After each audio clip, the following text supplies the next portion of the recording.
My name is Castro. I'm currently the director of the Institute for Ethnic Studies, which is an interdisciplinary academic unit that comprises 17 faculty members whose work occupies the boundary where traditional disciplines intersect with issues of race, ethnicity, and social justice. In addition to offering 2 majors, 6 minors, and graduate specializations at the master's and PhD levels, we also offer a fairly vigorous series of co-curricular programming, including the recent Black Lives Matter panel some of you may have attended, which was so successful and which was hosted by our African American and African Studies program.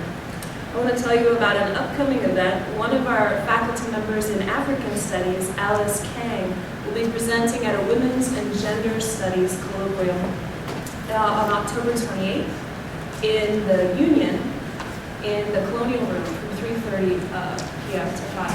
And so you're all very welcome to attend that as well. Her talk, based on her recent book which just came out, is called Muslim Women's Activism and Legislative Reform in Niger. And again, you're all very welcome to come out for that, October 28th, 3:30. To stay abreast of what we're doing, you're welcome to like us on Facebook and follow us on Twitter. And if you want to live tweet this session, please tag us at UNL Ethnic Stew, STU, and we'll retweet those. A lively stew. Today's colloquium. Hi, come on in and have a seat if you like. No, I was told you guys needed assistance with the computer. Oh, we're good. Thank you so much. Yeah. You're welcome.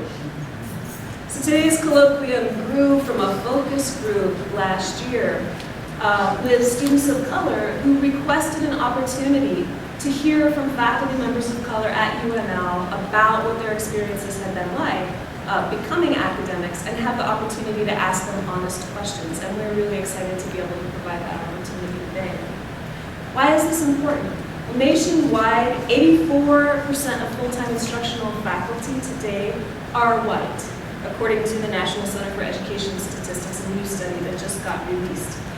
UNL is pretty much right on par with that figure. 83.2% of our instructors are white. If you look at just tenured professors here at UNL, 84% are white, so it's tracking exactly the national stat. If you look at tenure-track professors, those who haven't yet earned tenure, the figure is a little better, 79% white, so 21% faculty members of color. So a little more diversity among the junior faculty. But to put this into perspective, the percentage of white, non-Latino people in our population as a whole, in our nation, is about 61%.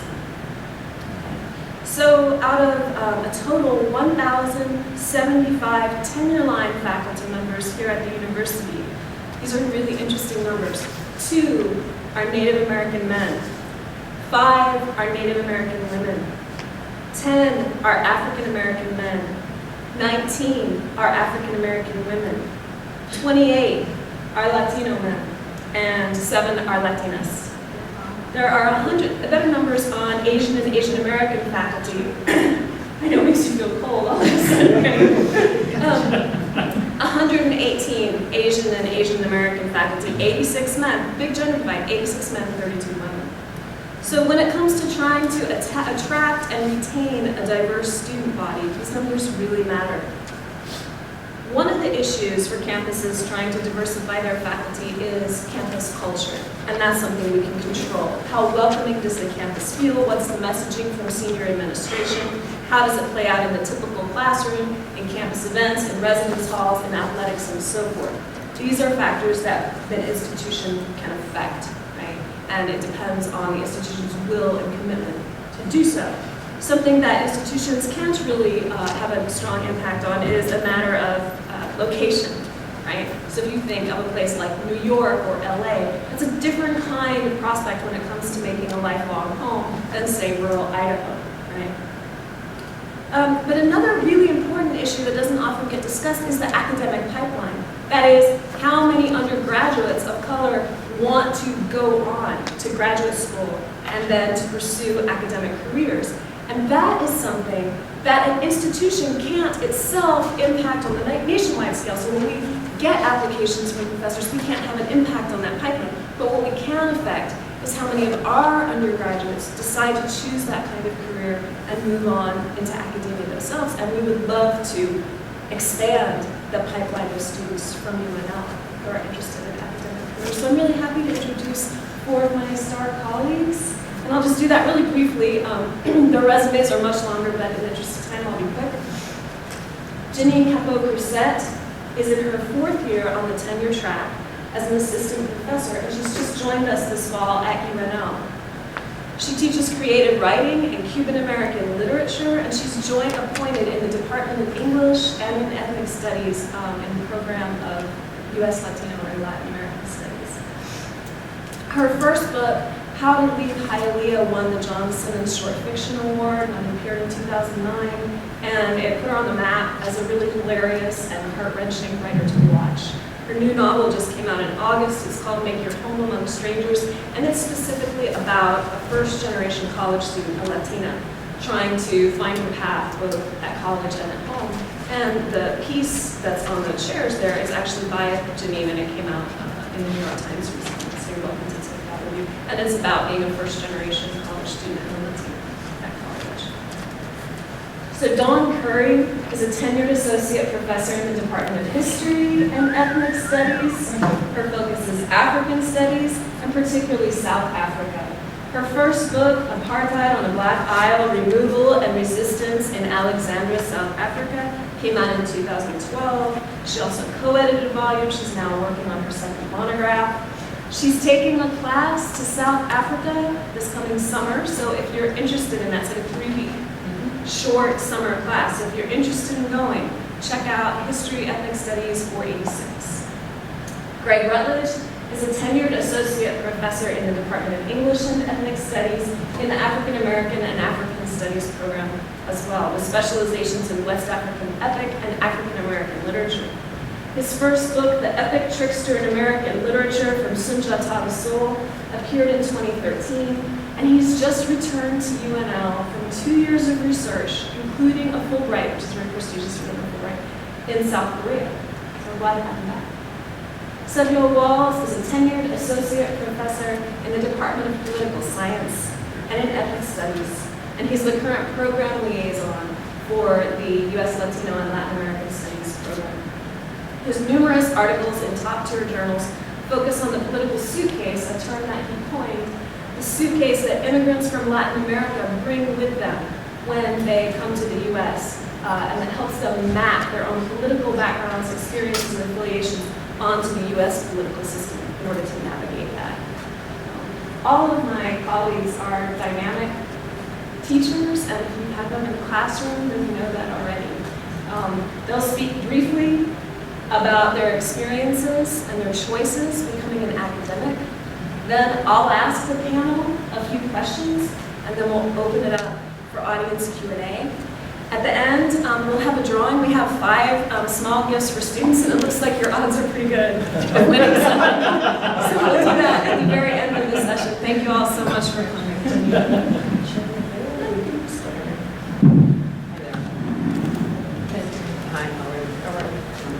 So I wrote it down because I suffer from imposter syndrome. Yeah, can everyone hear me okay? Is this fine? All right, cool. So how did I become a professor? The short answer is by accident.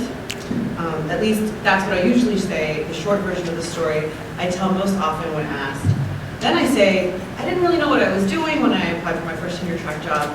I didn't even know what I was getting myself into because I sort of applied for that job on a whim, and I guess I somehow tricked the school into hiring me, ha ha ha. No one really questions this version, despite the fact that applying to academic jobs is so time-consuming and requires such a big commitment on the part of the applicant that saying I did it on a whim should be a huge red flag to anyone who knows better.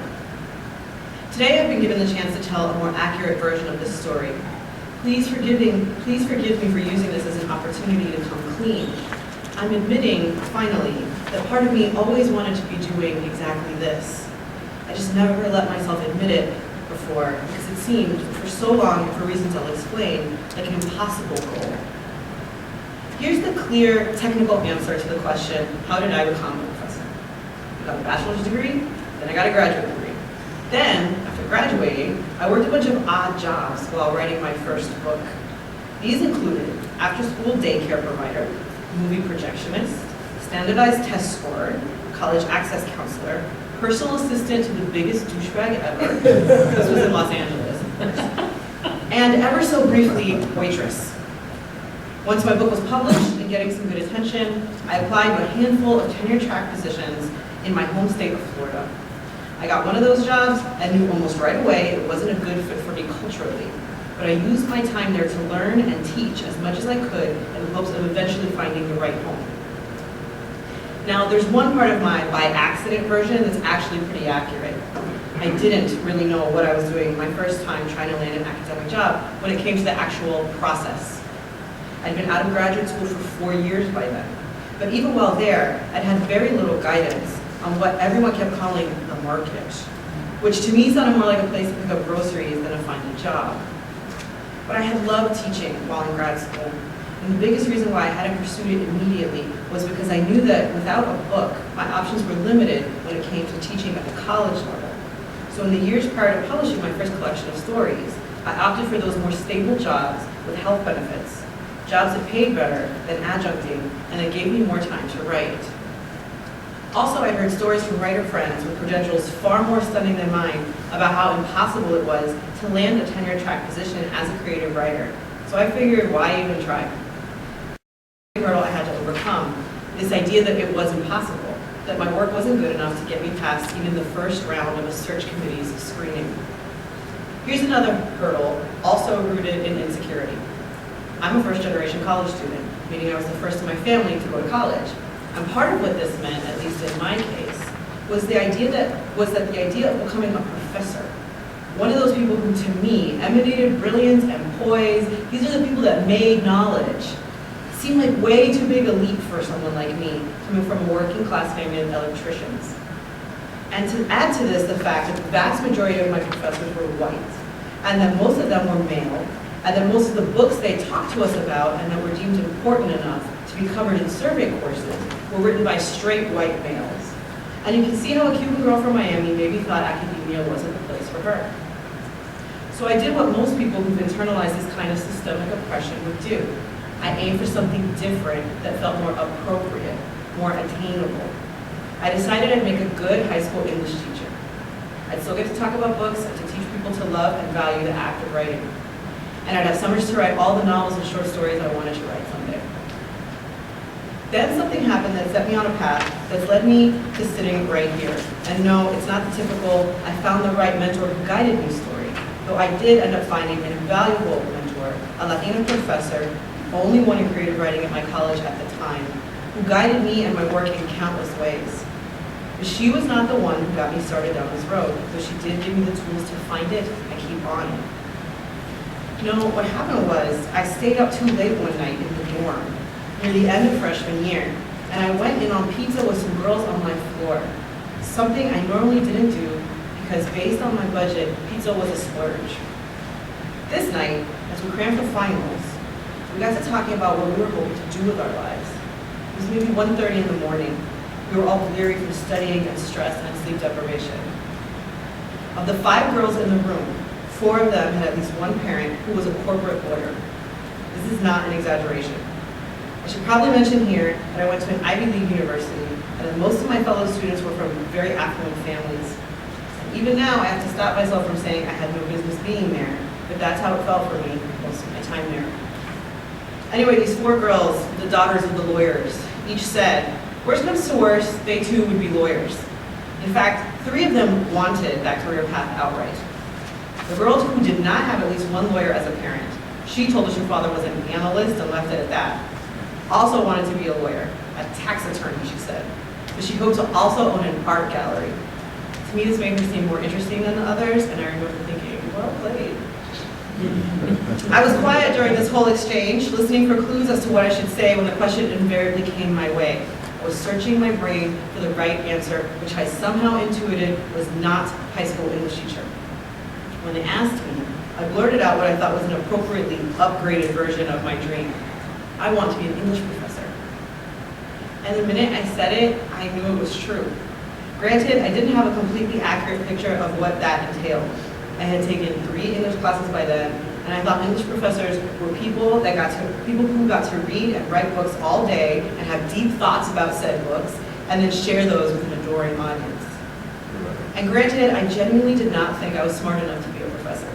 Even today, when I think of a professor, the image that comes to my mind is a specific white man, Dr. James Adams, a Renaissance scholar who smoked a for-real pipe and wore a for-real tweed jacket with the elbow patches and everything, and who was so freaky smart and accomplished that I remember tracing my fingers over the written comments he penned at the end of my papers, hoping his brilliance would transfer over to me that way somehow. But I knew in that moment that I wanted to be someone who made knowledge, who got to live in books and in theories about books, who got to spend her life writing while teaching future generations of writers how to hone their craft, how to pick apart the books they loved, and discover how they were built. So yeah, I said English professor and awaited the verdict from these girls. One girl, her name was Melissa, said, yeah, I guess they make okay money. What's okay money? I said. Bold for me, because money was something that didn't get brought up so directly in social situations. My parents' combined income that year was $35,000. I know this because we filled out the FAFSA together. I figured if I could come close to that number by myself, I could have a good life, doing what I loved, while still paying my bills. I think they make, like, at a private school, $80,000 maybe. Like I said, not great. Now, Melissa overshot that number big time, especially when you take into account that this was the year 2000. And she didn't know any more than I did that you have to rise through the ranks in the professorial world. But she said it with authority, so I believed her. I was floored by two things. One, that this salary was okay money to someone like Melissa. And two, even if she was off by thousands of dollars, my dream job paid much more than what my parents earned together. And while it would still take me far too long to believe I was really and truly professor material, those girls nodding their heads at my non-lawyer career choice, their approval, echoed that yes that had suddenly materialized in my own heart. I went after my first tenure track job with a ferocity that barely made sense. I knew I wanted that job as much as I wanted anything. I recognized it as the life I wanted, but that I convinced myself over time was not really a possibility. Still, I would never have even applied for it had I not heard directly from someone on the search committee saying they read my book and would be interested in seeing an application from me. I would have never thought myself qualified enough without that small encouragement. And I would have never been able to put together a successful application without asking for tons and tons of help from people who've been through the process. Something that was hard for me to do, asking for help, but which was absolutely crucial to overcoming the gaps I had in my knowledge when it came to the market and all its nuances. The Latina professor I mentioned earlier, the writer Elena Miramontes, worked way harder than she had to with me the first time I went on the job market, especially considering that I hadn't been her student for close to a decade by then.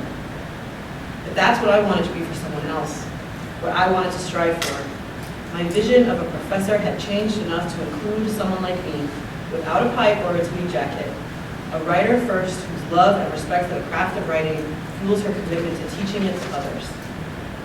With every class I teach, or story I write, or talk I prepare, I'm still becoming a professor. I still think when I'm getting dressed to teach or for a meeting, I'm putting on my professor costume. It still feels like a dream I can't admit is my reality. I suspect I'll feel this way all my life. Thank you.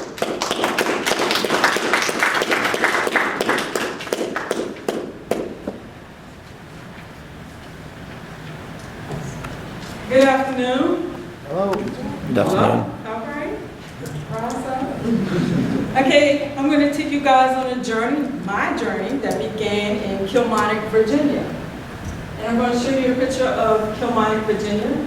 It's a nice little town located on the Chesapeake Bay. And believe it or not, I live in Lancaster County, Nebraska, while I'm from Lancaster County, Virginia. You know. Small world. So Kilmarnock was named after a city in Scotland, in case you're wondering. So I grew up in this small town. There were about 10,000 people in the whole county when I was going to high school from 1981 to 86.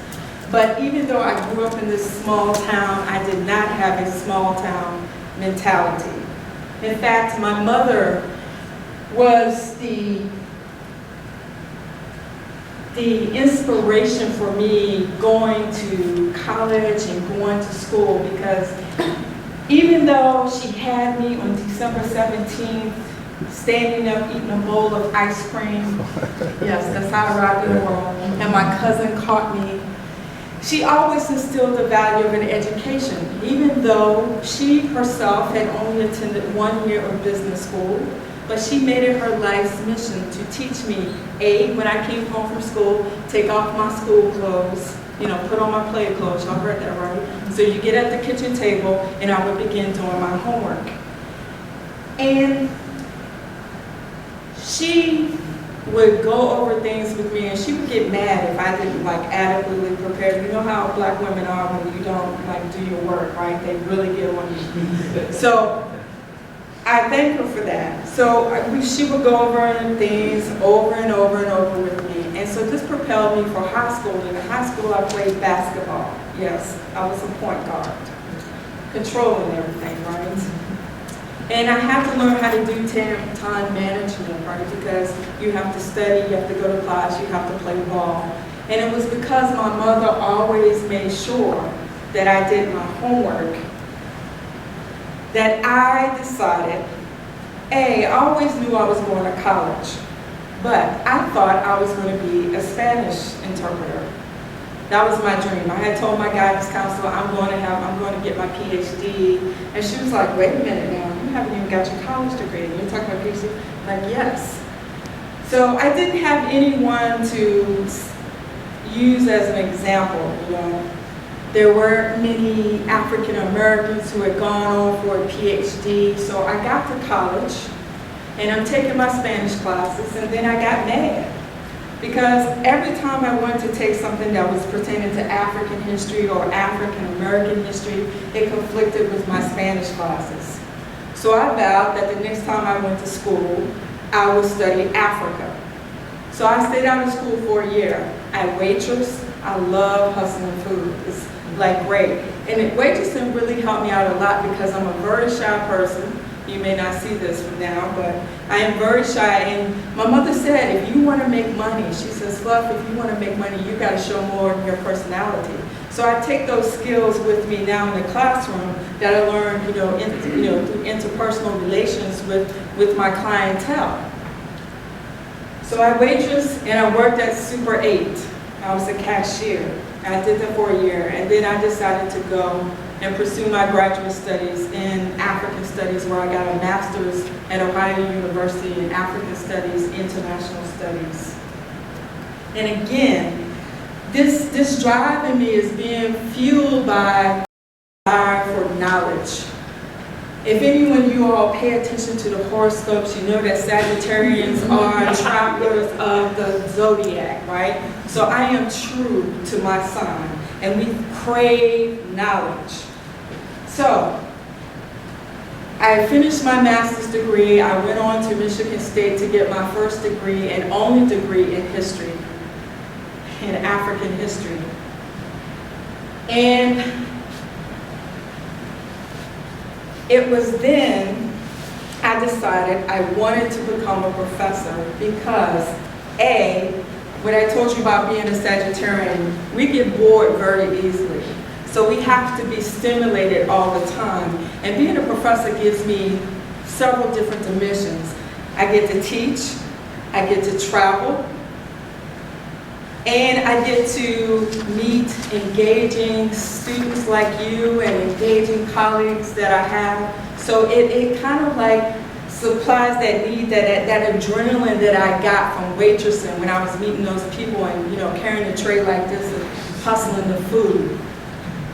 So it's because of my mother that I am standing before you today. And I'd like to share a letter that she wrote me in 2013. And I just want you to see how my mother writes. We basically could probably professionalize her writing. I've never shared this letter with anyone before, so you guys are the first and probably will be the last. She goes, hello there. Don't have a heart attack. I just figured it would be nice to get a letter instead of a bill. Yes, it is. I want to tell you how proud I am of you and how proud I am to say you are my daughter. You are an inspiration to everyone who knows and loves you.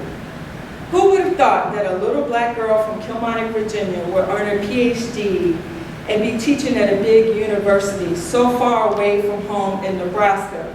Who would have imagined that my little girl would be a world traveler? My heart explodes every time I think of all of you, think all you have accomplished in your life. Because of you, I decided at age 60 to go back to school and try to get a degree. Thank you. I just wanted to give you your flower while you're living and to let you know how much I love, appreciate, and respect you. Continue to be the sweet person you are, and you will continue to go even further than you imagine. Love, Mom. So that is why I pursued education and why I am still inspired by my mother to be even a better educator, to be even a better researcher, and to be a better scholar. Thank you.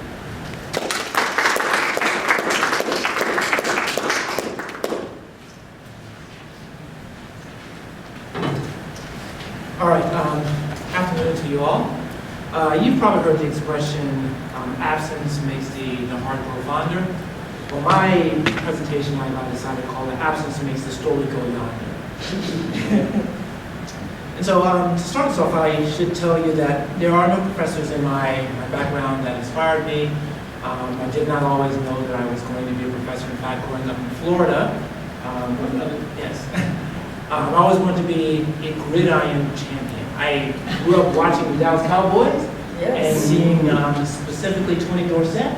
So I knew that was what I was going to do. Okay. Wrong, but that's what I did. I'm going to read something for you, and this is important as a formative part of my journey from this reading to where I am today. Herein library, many things which if read with patience may show the strange, can you hear me well? Okay. The strange meaning of being black here at the dawn of the 20th century. This meaning is not without interest to you, general reader, for the problem of the 20th century is the problem of the color line.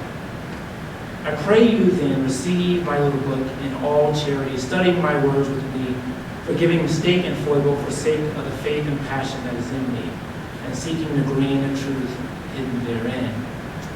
Now, this is by W.B. Du Bois and It's the Souls of Black Hope. And this is a copy that I bought in Atlanta, I don't know, maybe 1995, perhaps 1996. And I read it in 1996, and it is with the reading of this book that I then decided to go back to graduate school, and that's, in short, how I ended up here today. Now, that's the short end of it, because his brilliance, the beauty of his lyricism, the words are considered sublime. Many scholars have used his ideas of double consciousness and the color line and the veil. And for me, those make a great deal of sense because I'm also interested in epic, and epic has been used to describe how he wrote this book and what he does in it. And it covers history and its sociology and its psychology and its fiction and its music. And so he's done all these things in a very lyrical way.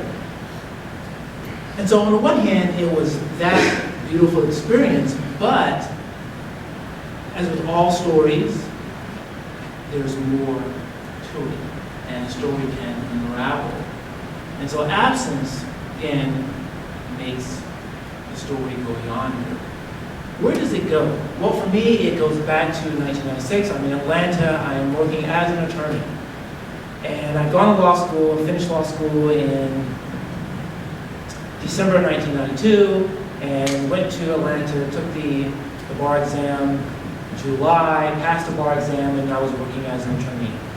And there was a case I was handling at the time, and it's this case in which there was an African-American man who said that he'd gone to a Home Depot. And at the Home Depot, and this is a familiar story for many of you, you'll recognize this, he said that he was accosted by some of the employees at some point and charged with theft. that he was detained.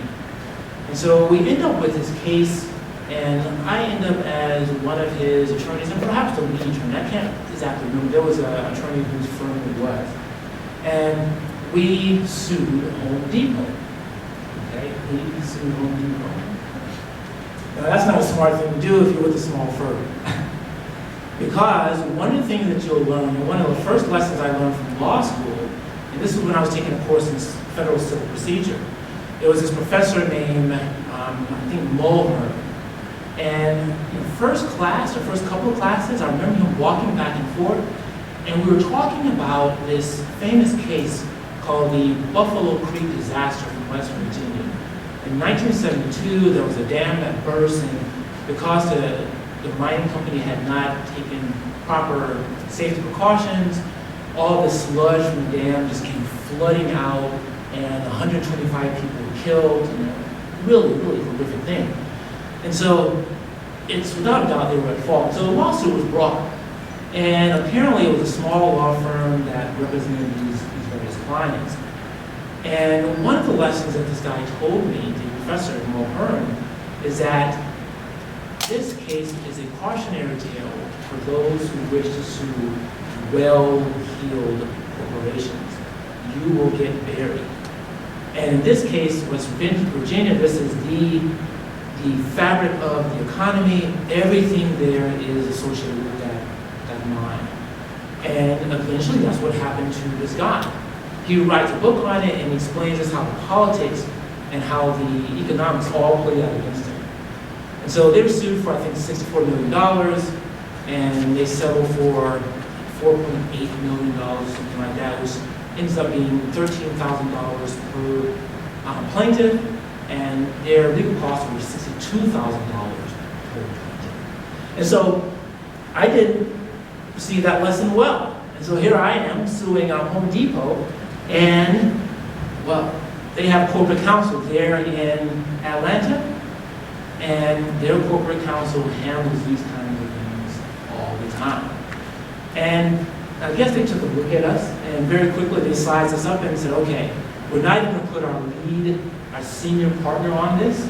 We're going to put someone who is junior. And so what we then quickly realized as we were dealing with them, and I did all the kind of discovery work that you have to do. You send them interrogatories, you conduct discovery. We even did an inspection request to go in and take a look at the place to try and figure out, okay, this is what happened. Well, one, again, you do not sue the corporation. Two, the other lesson, your clients will lie. It's one of the very important lessons with law you have to be mindful of. And so as we were pursuing this, and we were trying to get the witnesses, it became apparent that we were having difficulty getting them. The story began to lose some of its cohesiveness. And then I read The Souls of Black Men. And you know, at that moment, I had an out. Because I realized, being in Atlanta, among those attorneys, I'm an introvert. And this spoke to me in this moment where there was clearly, if I'm going to be a successful attorney, it meant that I was going to have to sacrifice a great deal, and I was going to have to swim with the sharks there in Atlanta. It was not going to go well. But there's more to the story than simply the brilliance of Du Bois in 1996, Atlanta, Summer Olympics, and all the other things that were going on. It's really a story of absence that I think allowed for Du Bois to speak to me deeply and profoundly at that time. And this goes back, I think, to my own upbringing there in Bradenton, Florida. I am a Floridian. And much of my experience, as I reflect on it now, and this incorporates my own perspective on how I see things now and how my own scholarship is related to this past that I now see before me in more tangible ways in my own formative years. And there were just a lot of absences in my life growing up there in Bradenton, Florida. Now, Bradenton, Florida, if you don't know, is this place that's a bedroom community. It's about 250,000 people, same size as Lincoln. It is a home of Tropicana. It's the spring training home for the Pittsburgh Pirates. It is the home of the Nick Bollettieri Tennis Academy. If you've heard of Andre Agassi and Steffi Graf and Maria Sharapova, she lives there in Bradenton, Florida. Katie Shakori lives in Bradenton, Florida. Wealthy people live in Bradenton, Florida. It's this bedroom community. The masthead of the local paper calls it, or at least it used to, the friendly city. And so I grew up in a friendly city. But what you should know about Florida is that among the southern states per capita, its lynching rate was apparently the highest in the nation. We don't think of Florida that way. We think of Disney World and we think of vacations. That's Florida. Okay, that's just one thing. March 17, 1965, Martin Luther King Jr. marching in Selma. There's a local couple that lives in Bradenton. A doctor who's originally from, I think, South Dakota. He married a woman who was from South Carolina. They relocated to Bradenton, Florida, and they moved into a place called Whitfield Estates, all white until they integrated. On the night of March 17, 1965, apparently near midnight or shortly after, there was some 911 call placed by the doctor, or I guess he placed a call into the police and said that he was going to kill himself and kill his wife. And it seems that he did so. But the black community, the state doesn't think so. There is strong suspicion that this was foul play because his story was printed the next day in the Bradenton Herald next to the story of Martin Luther King Jr. in Alabama. And so the story officially is one thing, but the community, the grapevine, was something else. That's Bradenton, Florida. Absence. The KKK marched down the street not long after through the heart of the Black Business District. That's an absence. When I grew up in the 1970s, 1980s, no African American literature taught, as one could expect. Africa didn't exist for me except as Tarzan movies. Bradenton didn't have anything that really gave the presence to local civil rights. Instead, what we had were streets, malls, and cultural events named after conquistadors, Spanish explorers, and conquerors. There was the DeSoto Square Mall, where I saw the first Star Wars movie. There's Cortez Road. There's the, annual DeSoto Parade, in which white guys would dress up as conquistadors. This would be in March, and they would walk and they would throw out these fake doubloons, and kids would chase after these doubloons. Absence. And so, as I was growing up, there was no real presence for African American culture, African American history. Even local civil rights figures were not present. My family, Judeo-Christian, deeply religious, even to this day, no engagement with the ENGL stuff. And so, when I read this, and this is after going to law school, and I majored in English when I was in law school, in college at Emory University. And I continued reading my first year as a 1L in law school. And I read Steinbeck's The Great Wrath, and I read Richard Wright's Native Son. And so I kept on reading. But law is a very jealous profession. So you don't really have an opportunity to do a lot of reading, but it stayed with me because in some ways that's what I always was. And so with those absences, and I think they're very, very deep and profound, and someone like me who enjoyed reading, and encountered this lyrical work, it was transformative. And so again, when I read that in 1996, that was the moment. And so I immediately began applying for positions, looking for opportunities to study African American literature, African American studies. My ideal was Emory University, but I ended up in Madison, Wisconsin, and that then brought me here. So I'm still here in the Midwest, even though I'm Floridian, and still dealing with the cold, even though I miss the sun and the orange juice. And so I'll stop and I'll give an opportunity for Sergio to speak, and I can answer questions later about how I went about and the challenges that I faced becoming a professor. I was a law student already, and I've already passed the bar, so many of these things that I could have faced, I didn't, because I knew how to write. In fact, I have a publication going into the graduate school, a law review article, so that made it easy for me. But I'll turn over the mic to Sergio.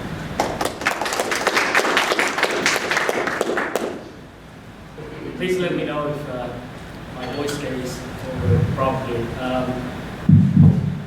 I'm going to try to be brief. I'm saying this very truthfully. It's honestly hard to follow the stories that you have been presented with. I have been personally touched, and even though these are dear colleagues of mine, I haven't heard these stories until now, and I appreciate you guys sharing that. You'll see some tiny overlaps, but I think that this time they didn't say the best for last. So I'm about to talk about a little bit of my origins. I was born in Mexico City. I'm about to turn 40 years old. I was born in December as well. So there's something of a daydreamer and idealist in me. You know, my mother comes from a family, very poor family. She was born in a little town of Mexico called Tlaxcala. Tlaxcala is a very small state in the center of Mexico, mostly rural, very poor, and her mother was illiterate. She could not read or write, and every time I've said this in forums here in the United States, I need to make the clarification that she could not read or write in Spanish, let alone English. My mother's father, he could only study until the 3rd grade.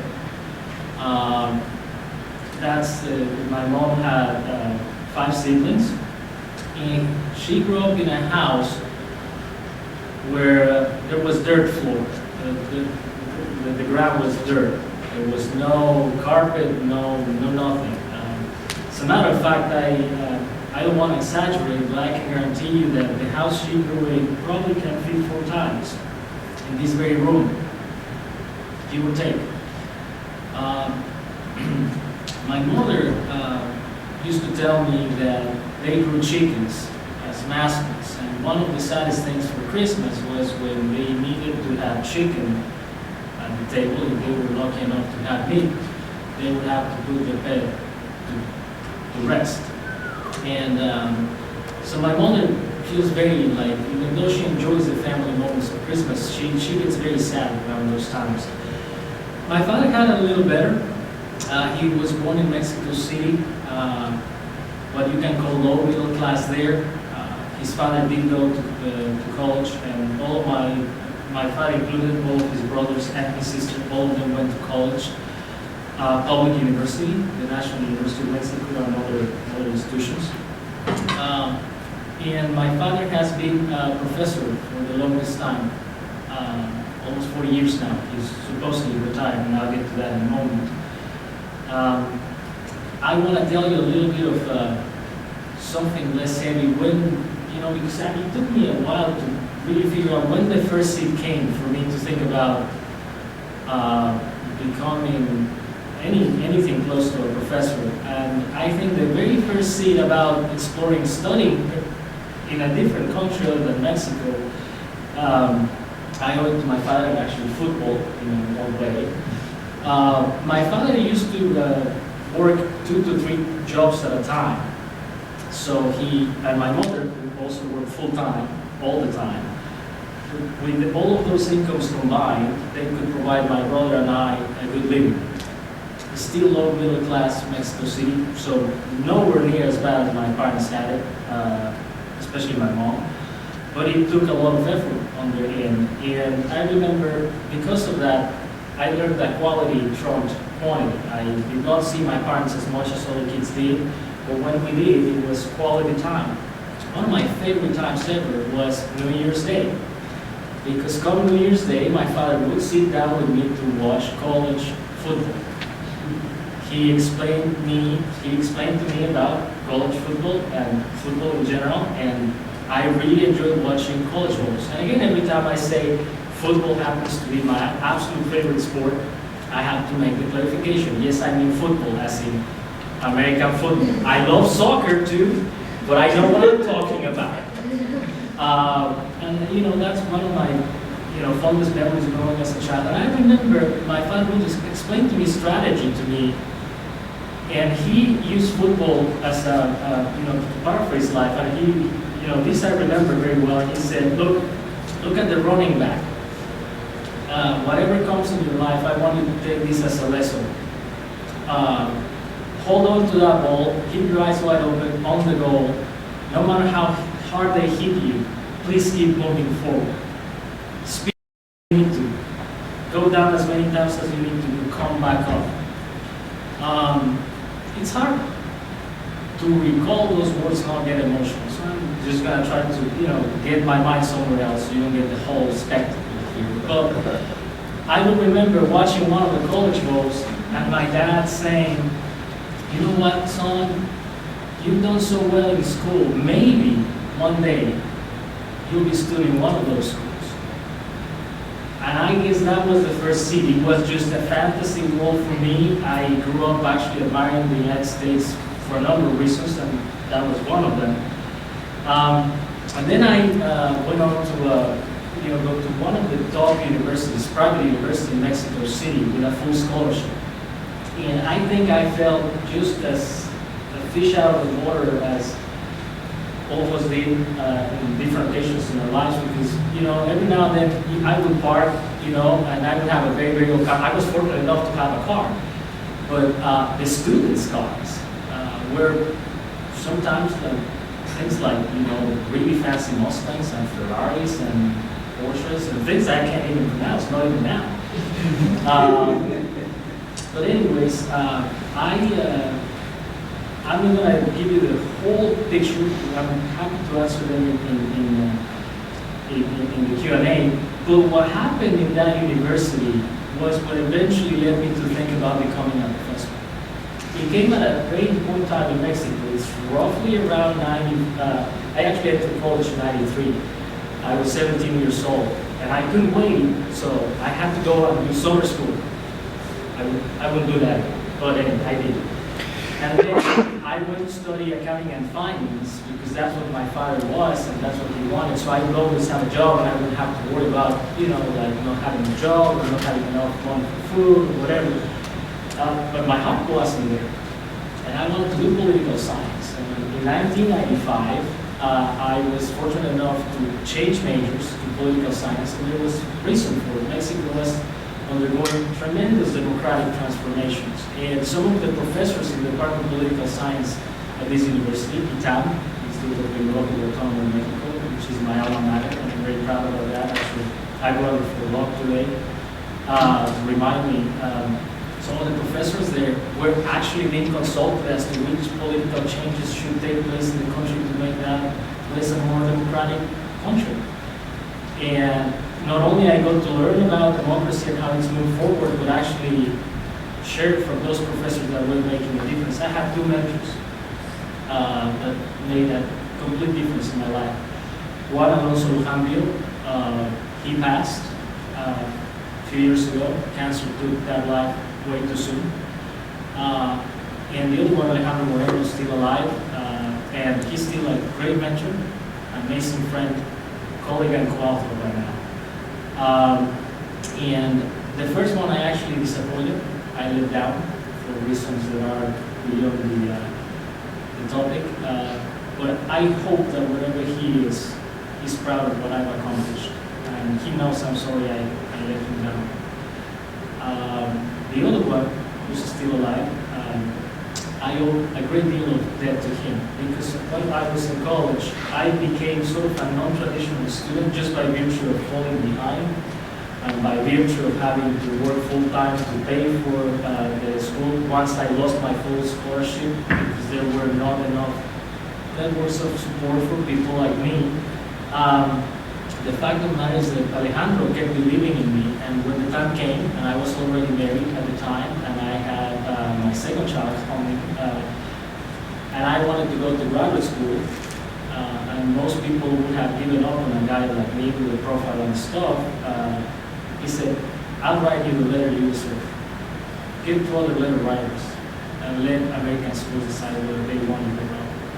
Don't give up just yet. I took his word, his advice, submitted my applications, and I came here in August of 2004, graduated from the University of Illinois from my PhD in August of 2009. And I actually defended my dissertation just the day before I came from my first faculty meeting with the Institute for Graduate Studies in 2009. The rest is history for now. There's a few nuances there that I'm leaving out for the sake of time, and I'll be very happy to answer some of them in the Q&A. So I guess it was a little bit of accident, although I don't believe in accidents. I'm a person of faith in the purpose of full disclosure. So I think it was destiny. It was meant to be. But thank you very much.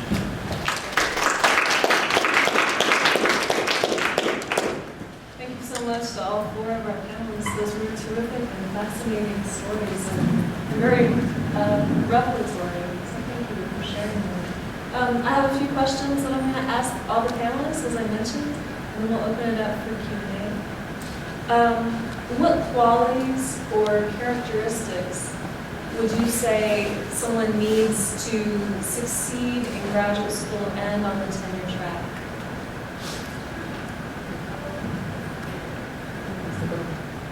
Anybody? If I can take two, motivation. I'll take motivation over intelligence any day. And discipline.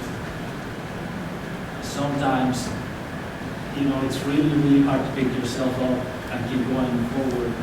You need to be very disciplined, and you can't expect anyone else to do that work for you. So motivation and discipline, I think. I would say determination, being steadfast, having goals, setting them, seeing them through. And even if you fail, take what you learn from that lesson and apply it so you can do better or enhance what you're going to do. So determination, and I would also say thick skin. You can't take everything personally. I would say passion, almost to the point of obsession with the subject matter, with the thing that it is you want to study and learn about, and then get really excited about, so that you can then teach people about it. You live in that world. You have to. Think about, what would I do if I had like $1 million and didn't have to work? And it's like I would read and write all day, and then talk to people about reading and writing all day. It's like, oh, that's my job. That's fantastic. So whatever it is, if it's history, political science, books, if it's chemistry, this thing that if you didn't need the money, would you still follow it? Would it still be this thing that you love? Having that passion bordering on obsession with your subject. And I suppose also I'd add openness is important as well, especially if you're doing kind of work that we do, because it's so interdisciplinary. And so if you don't have that, although of course it can allow you to succeed if you're working in history or working in literature, because you have to read in those fields and read deeply. But if you're also looking to engage in social activism, social justice, then you also have to be willing to go outside and expose yourself. And I guess the thick skin becomes important, and the determination and the passion, because once you expose yourself, then you really have to be able to remain strong and steady and go wide, not just deep.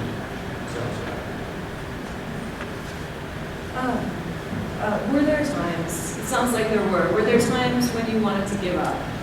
And if so, what made you keep going?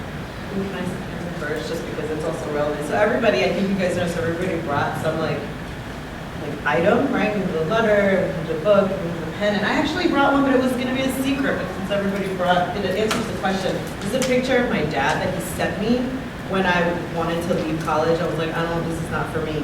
And he was like, it was actually an insult. He was saying that like what I was doing wasn't work.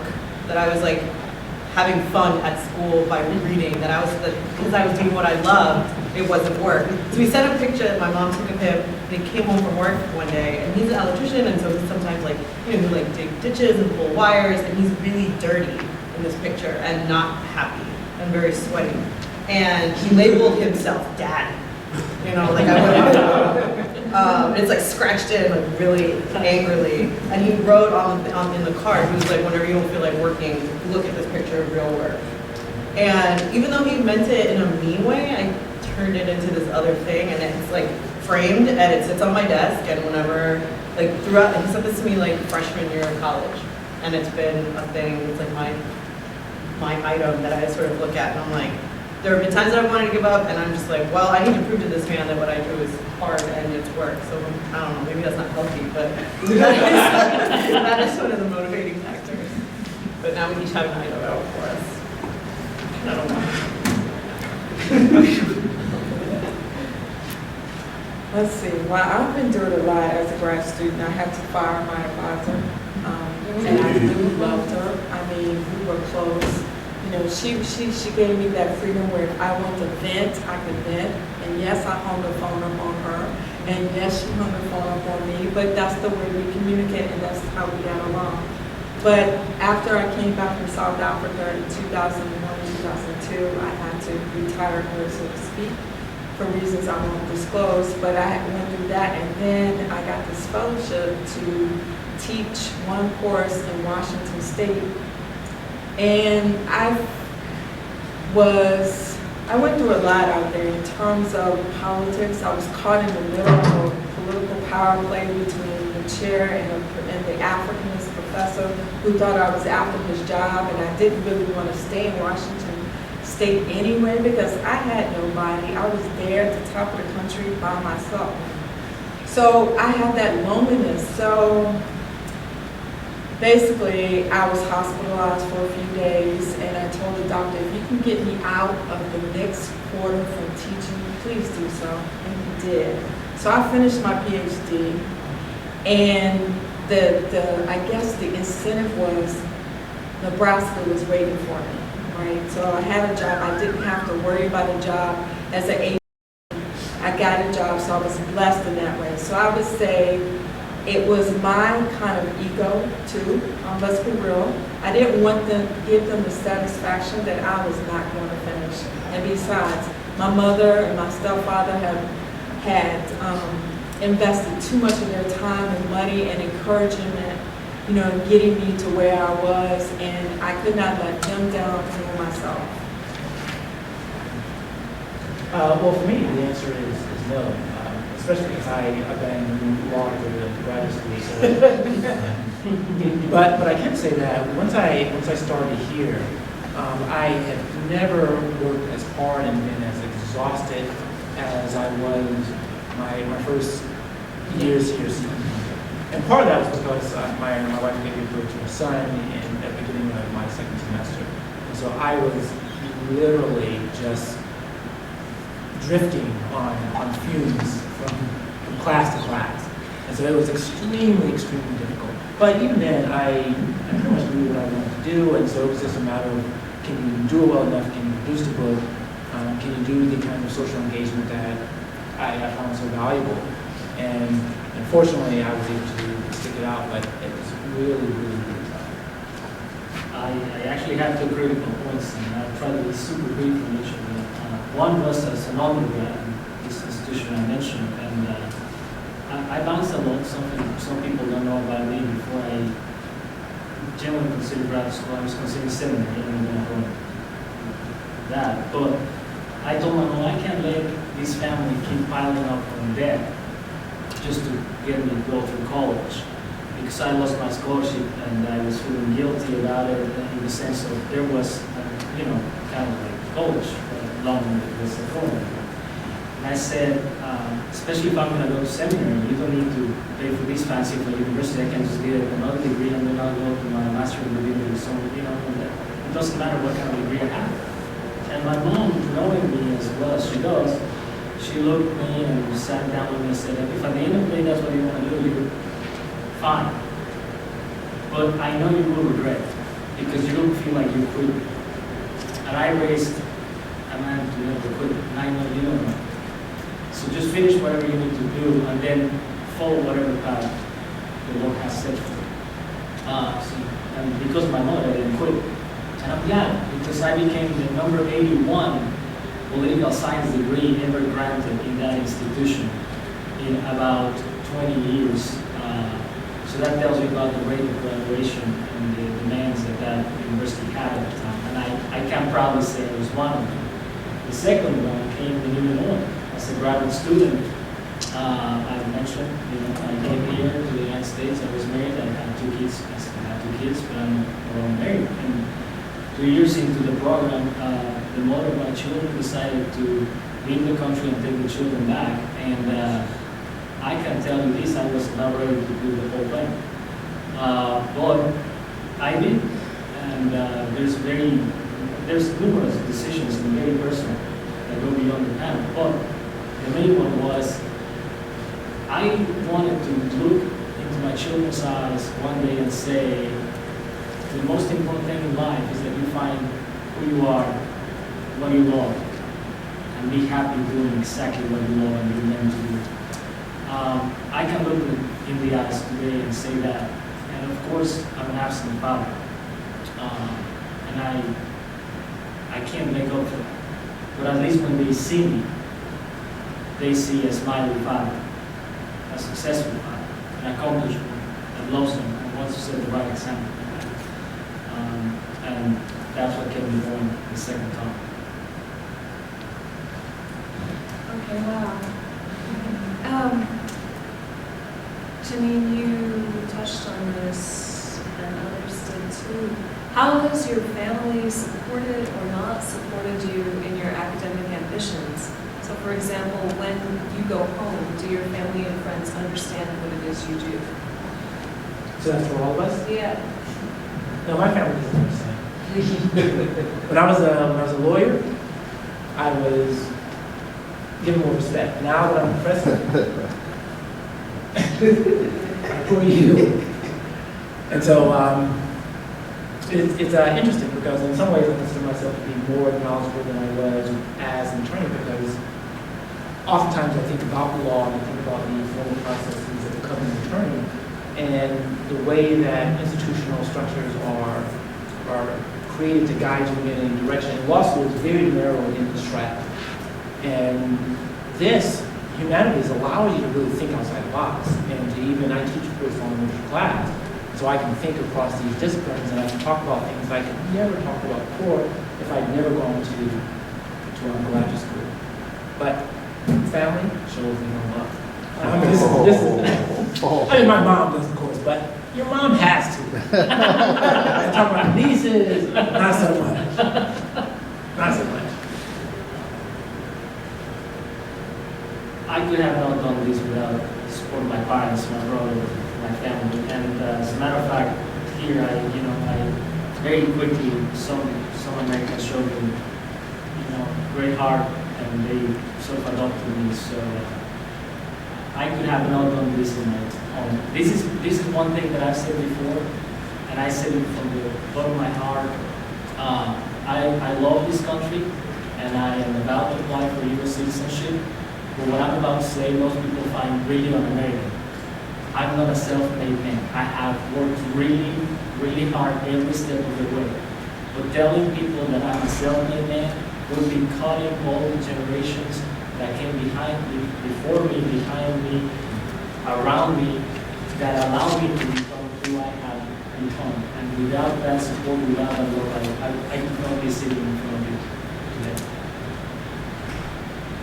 I think it depends on the kind of the context that your family has. So my family doesn't totally understand what I do, especially coupled with the idea that I write books and that they're fiction. And so they're not readers, and so they'll even just sort of be confused about, like, my mom started reading my latest novel and she stopped because she was like, why are you lying about us? It's like, it's not about, one, it's not about us. Two, that's all fiction is, it's just lying for hundreds of pages. Like, that's fun too.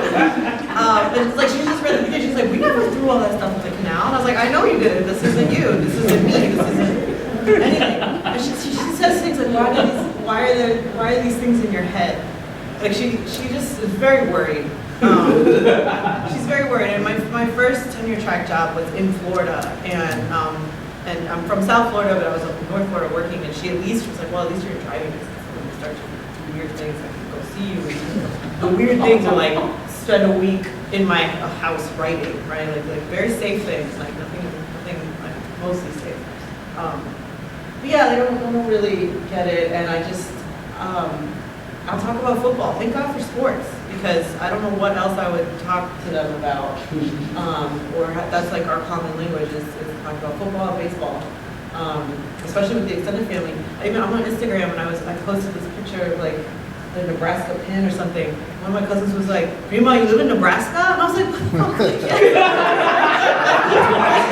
Remember when I had to vote, it says I live in Nebraska now. So they're just, and I also have this other weird thing of like that part of moving here meant ending a marriage because my partner didn't want to come out here, and they're just like cannot believe that I would pick a career over something like that.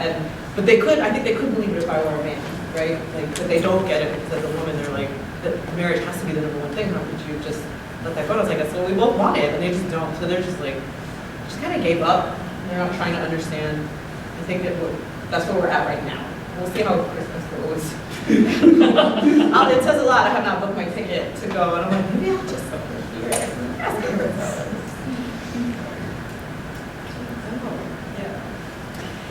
Like going home is like you have to speak two languages, right? Yeah. You have your professional voice, and then if I go do my professional voice, you're talking so proud. So I have to change. I have to, not dummy it down, but I have to speak in a way that is not offensive to my audience. And I do have support from family. My mother, a #1 supporter.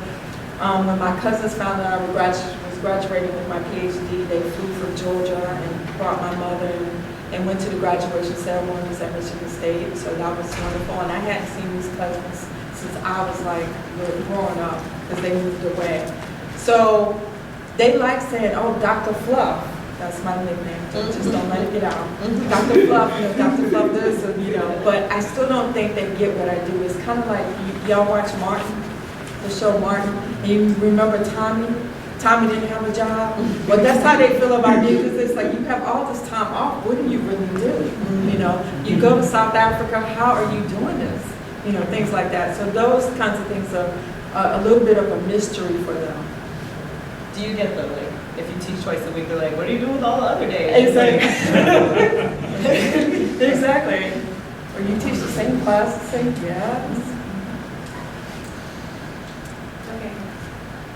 Really quickly, if you could recommend one book to the audience about navigating the higher education landscape, not just a book in general, but like if you want to go to grad school, if you want to be a professor, this book helps me. Is there a book like that for you? What concerns you on their own? No. Well, there was a book I read that was supposed to help me not want to be a professor, and it didn't work. So I recommend it as like, if you read it and then you're like, "Oh, this is making a lot of sense," then you can see other. It's called "So What Are You Going to Do with That?" And I can't remember the authors because I'm the worst writer ever right now. It's a self-help book that was written by 2 people with PhDs in humanities who then pursue careers in academia.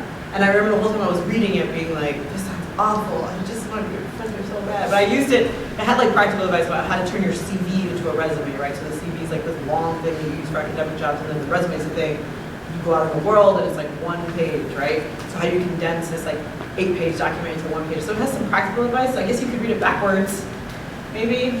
I don't know. It was helpful for me in that the whole time I was resisting all the things that it was saying about leaving academia, and it sort of proved to me that I wanted to someday end up there. So I don't know, but it's a self-help thing. I would say my book is by James C. Scott called Domination of Arts and Resistance, Hidden Transcripts. I really agreed with the theory and what he was saying about the subordinate, how they resist away and in the presence of the power holders. And he also, he did a lot of, James C. Scott did a lot of work in Asia and like oral history, and so that really got me into wanting to do oral history. In fact, my book was mostly composed of oral histories, and so I really like that aspect of being a professor.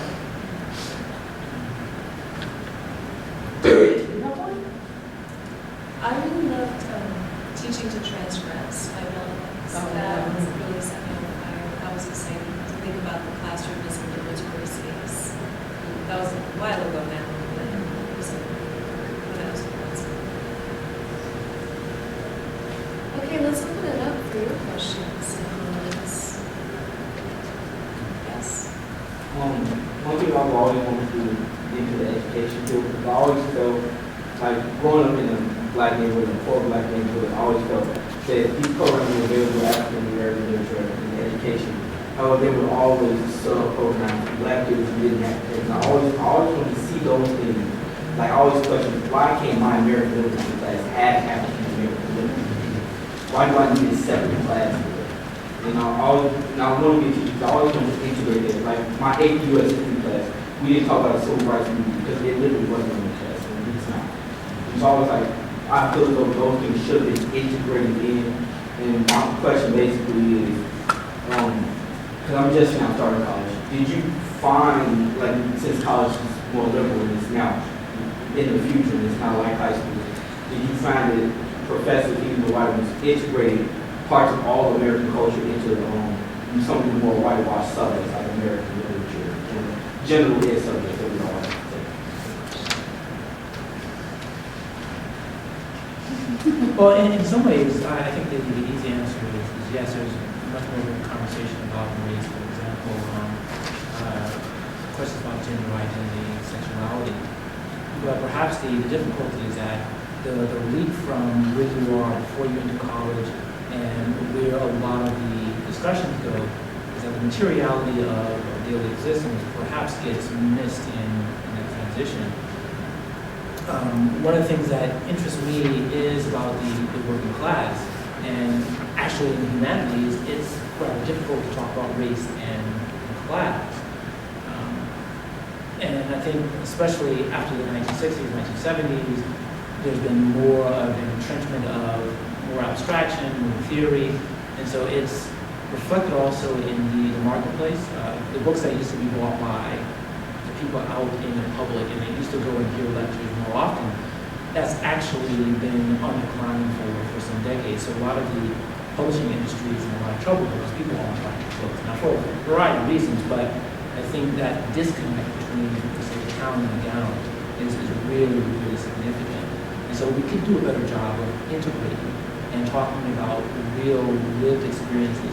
And so Joy, you asked your last question, it made me think about that difficulty that we have because we, in our training, it's the more abstract things and it's not how to integrate it better.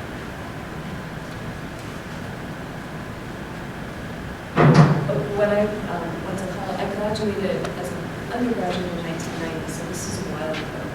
But I remember there being no texts by anyone of color in any of my literature courses. And in graduate school, there was one course, multicultural literature, and everything was in there.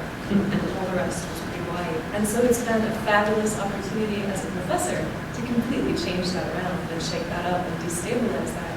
And even in a class like creative writing, to make the syllabus and the readings so completely integrated in the way that you're talking about, that there is no norm, there is no dominant group that's being represented. And so that's been a kind of exciting, positive revenge. But I do think there's still so much work to be done, and sometimes it's like this. I don't know, it's not the right word, because it's just like this like secret racism pops up during conversations where it's just like, just say that, like, this is the way this is going to work. And I know I'm talking like abstract, but I think you heard that number about how there's a lot of assistant professors, people earning tenure right now that are professors of color. And I think once we get that tenure, then you can be a little more vocal about the things you think about how programs are set up or how majors are designed. You can sort of say, maybe we need to put it all down and start over. And then, like, why do we think it's important to read this author? Because, I mean, I would feel comfortable coming, like, we were at a meeting recently, and I felt like I couldn't say, like, hey, Colloquium, I didn't read any Chaucer as a undergraduate, and I'm doing okay, and I'm a professor of English, but I'm like, I kind of don't want to say that, like, pretend I didn't say that, right? But if I had tenure, I'd say that. I'd feel more comfortable and say it didn't impact, like, what I think I want a student to come out of my class knowing. I want a student to come out of my class being a good citizen and an empathetic person. And I designed the readings that way, and that usually means we're reading really broadly. And that I'm defining diversity in 20 different ways on my syllabus. I would hope, and I think it's happening more and more, that no matter where my colleagues are from, and particularly like white colleagues, are doing the same. But I think there's still a lot of work there that's happening. Be very good about it. I was at that same meeting, and I felt, I'm puzzled eternally. There's early literature, which is all British and mainstream American. There's later literature, or recent literature, which is all mainstream American, 20th century British, and there's a third category, it's ethnic literature. And I still have mixed feelings about the fact I teach Native American literature. I'm glad that the University of Nebraska allows a course called Native American Literature. But I still envision a day when there are enough faculty of a certain consciousness in which all American literature courses will have enough Anna Scott Mahmoudi and Louise Erdrich and Sherman Alexie that we will need a course called Native American Literature. I think that's just time. I mean, sadly, I think it's a slow process of that sort of changing. But I think if you like studied, I'm going to use Chaucer again, poor Chaucer, right? Like if you studied that, and you had an advisor, and that was like his life or her life, and then you brought that, and then to suddenly be in a meeting and see that being told, I don't know that that's even relevant or important anymore. I can totally see how that's like a threat to your idea of who you are as a person and as a scholar. So then like just time keeps passing, and then more people get jobs that maybe don't value, or not value, that's the wrong word, haven't been exposed to that and still are doing a good job and can still see sort of literature. You can see that particular writer's value, but maybe not that it's necessary in the same way that other writers, like, I would much rather see an entire class on like James Baldwin before I see anything on Chaucer. I think that's much more relevant to the conversation. Y'all, Professor Rutledge has to go. Can we give him another? Yes. Maybe a couple of years and a successful tenure review and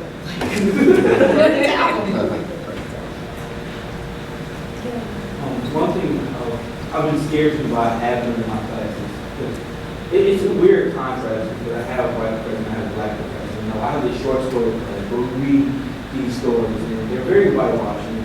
I'm like a spot in like all my classes. I'm the only black person, a person of color there. Not even just like a person of color, besides other Asian students. And I'm in the class, we read these stories. I'm like, they ask me this question like, did you like the story? I go, no. He's like, why? Why not? I said, well, first of all, the story just wrote off a slave. The character was just offhandedly when the chose to go to the kitchen was a slave. So I was trouble believing that these people are so poor and suffering so much when they own a slave. And so I have trouble connecting to a lot of it.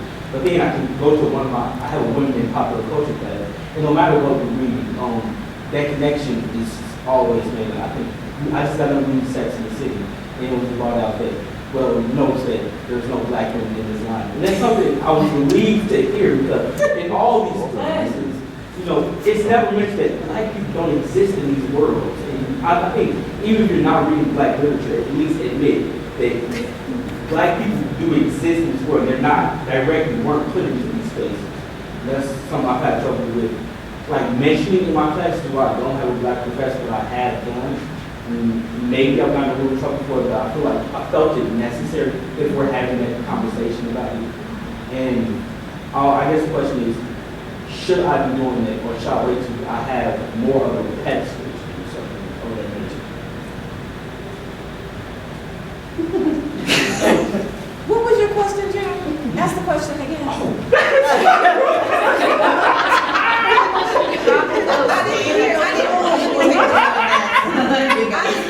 I didn't hear it. I'm sorry. Go ahead. My question was, should I wait until I have more pedestal to bring up there? Do I have the right in that space? Yes, you do. Yes, you do. Yes. Because you also, students don't realize we learn from you guys Yes, we too. do. And it's very important to have that exchange. So seriously, I say, I don't care what you say, as long as you have an argument, you're not here to agree with me, and, you know, just put it on the table, and we can talk about it.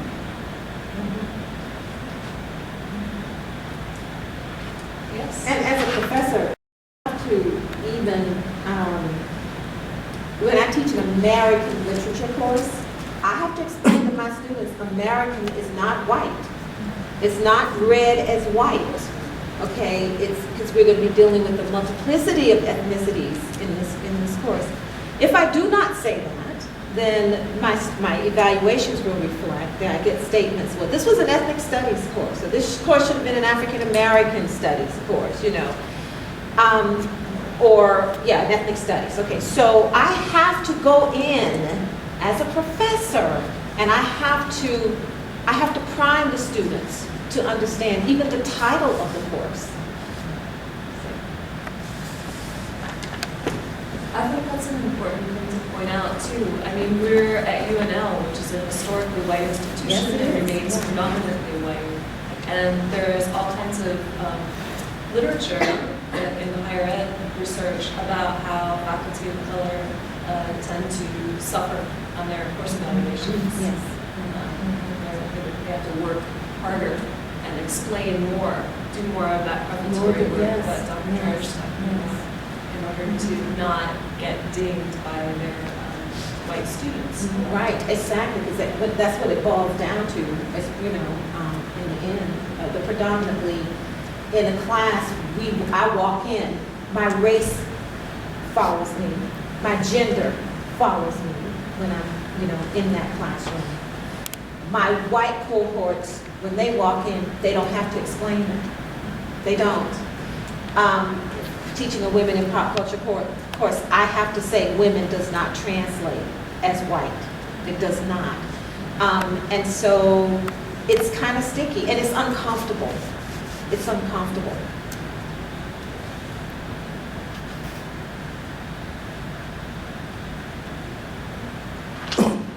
Dr. Fluff? You said you're a Sagittarius? Oh, I'm an Aries. Do you think there's a future for me in academia?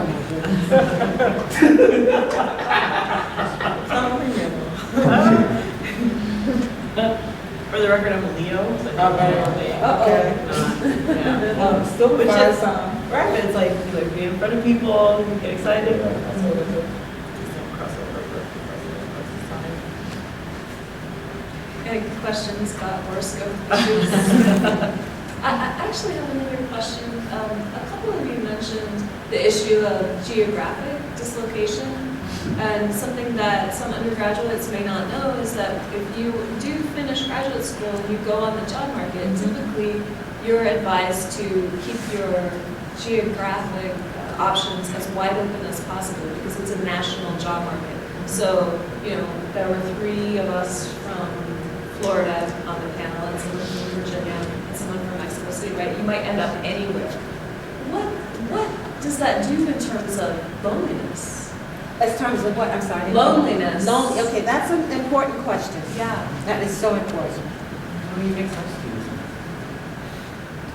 You make sacrifices. Yes, you make sacrifices if it's.